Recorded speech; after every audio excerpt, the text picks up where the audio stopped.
আসসালামু আলাইকুম ওয়া বারাকাতুহু। আমি আপনাদের সামনে একটা হাদিস উল্লেখ করছি। হাদিসটি হচ্ছে মিশকাত আল-মাসাবি, হাদিস নাম্বার ১৯৮। হাদিসটি বুখারীতেও আছে। হাদিস নাম্বার ৩৪৬১ নম্বর হাদিস। এখানে আল্লাহ নবী মুহাম্মদ সাল্লাল্লাহু আলাইহি সাল্লাম বলেছেন, "বাল্লিগু আন্নি ওয়ালাউ আয়া।" আল্লাহ নবী মুহাম্মদ সাল্লাল্লাহু আলাইহি সাল্লাম বলেছেন, "বাল্লিগু আন্নি ওয়ালাউ আয়া।" যদি একটা কথাও হয় তাহলে সেটা কি করে দাও? প্রচার করে দাও। তারপর আল্লাহ নবী বলেছেন যে, বনী ইসরাইল হতে শোনা কথা বলতে পারো, এতে কোনো আপত্তি নেই। আল্লাহ নবী মুহাম্মদ সাল্লাল্লাহু আলাইহি ওয়াসাল্লাম বলছেন, বনী ইসরাইল হতে শোনা কথা বলতে পারো, এতে কোনো আপত্তি নেই। তারপরে আল্লাহ নবী বলেন, কিন্তু যে ব্যক্তি ইচ্ছাকৃতভাবে আমার প্রতি মিথ্যারোপ করবে, সে যেন তার বাসস্থান জাহান্নামে প্রস্তুত করে নেয়। আল্লাহ নবী বলছেন, কেউ যদি তার সম্পর্কে কোনো মিথ্যা কথা বলে, তাহলে সে যেন জাহান্নামে তার বাসস্থান করে নেয়। তাহলে এই হাদিস থেকে এটা স্পষ্ট যে আল্লাহ নবী বলেছেন যে আল্লাহর নবীর মুহাম্মদ সাল্লাল্লাহু আলাইহি সাল্লামের একটি কথাও যদি হয় সেটা প্রচার করে দেওয়ার জন্য। এটা হচ্ছে মুসলমানের দায়িত্ব। যেমন আল্লাহ সুবহানাহু ওয়া তাআলা বলেছে, "ওয়াল আসরি ইন্নাল ইনসানা লাফি খুসর ইল্লাল্লাযিনা আমানু ওয়া আমিলুস সলিহাত ওয়া তাওয়াসাউ বিল হক ওয়া তাওয়াসাউ বিস সাবরি।" নিশ্চয় মানুষ ক্ষতিগ্রস্ত, তারা সৎ আমলের নির্দেশ দেয় না। তার মানে দাওয়াতের কাজ দেয় না, তারা সবাই ক্ষতিগ্রস্ত। আর সৎ আমল করে না, আর যারা ধৈর্য ধারণ করে না।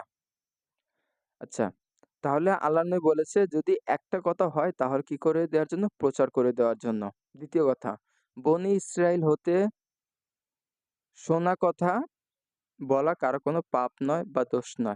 তৃতীয় কথা, যদি কেউ আল্লাহর নবীর নামে এমন কথা বলে যেটা আল্লাহর নবী বলেনি বা আল্লাহর নবী বলেছে এবার মিথ্যারোপ করে আল্লাহর নবী মুহাম্মদ সাল্লাল্লাহু আলাইহি ওয়াসাল্লামের উপর, তাহলে সে যেন তার সে যেন তার স্থান জাহান্নামে বাসস্থান করে নিয়েছে।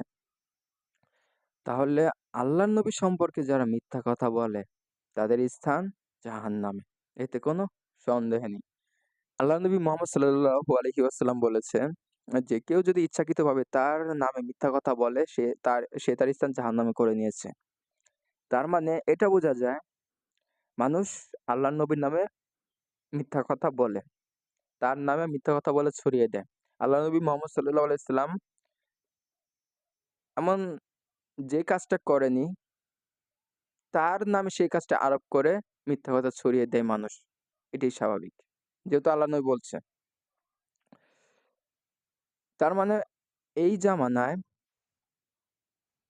এটা আমাদেরকে সতর্ক হওয়া উচিত এবং হতেই হবে যে মানুষ নিশ্চয়ই আল্লাহর নবী মুহাম্মদ সাল্লাল্লাহু আলাইহি সাল্লাম এর নামে মিথ্যা কথা প্রচার করে।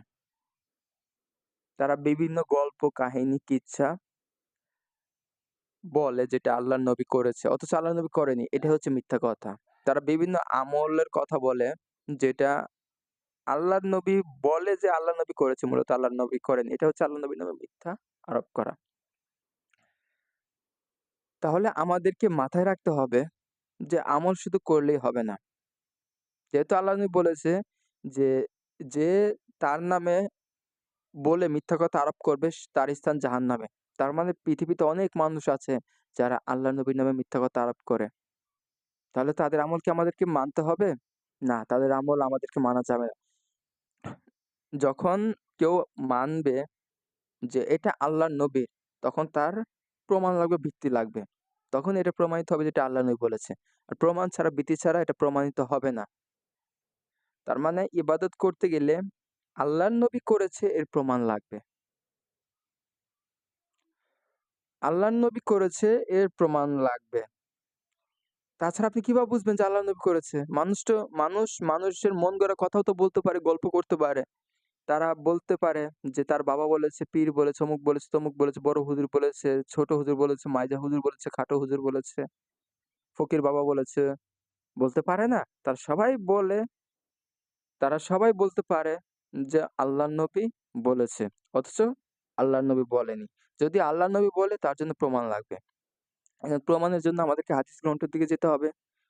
যেমন সহিহ বুখারী, সহিহ মুসলিম, তিরমিজি, আবু দাউদ, সুনান নাসাই, রিয়াজুস সালেহিন, বুলুগুল মারাম, মিশকাত, মুসনাদ আহমদ, বিভিন্ন হাদিস গ্রন্থ আছে। অসংখ্য শত শত হাদিস গ্রন্থ আছে যেগুলো হাদিস সংগ্রহ করে সেই বইগুলো মানে বানানো হয়েছে।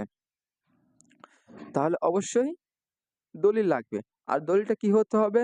অথেন্টিক, সহি, স্পষ্ট হতে হবে, সহি, যেটা প্রমাণ করে যে আল্লাহ নবী বলেছে, এটা হচ্ছে প্রমাণ, এটা হচ্ছে দলিল।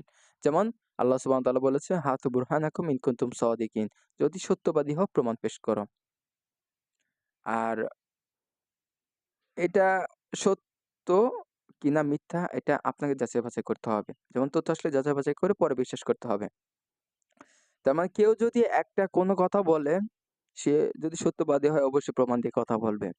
আর কেউ যদি একটা কোনো কথা বলে, আল্লাহর নবীর নামে বলে, তাহলে অবশ্যই সেই কথার ভিত্তি থাকতে হবে, প্রমাণ থাকতে হবে।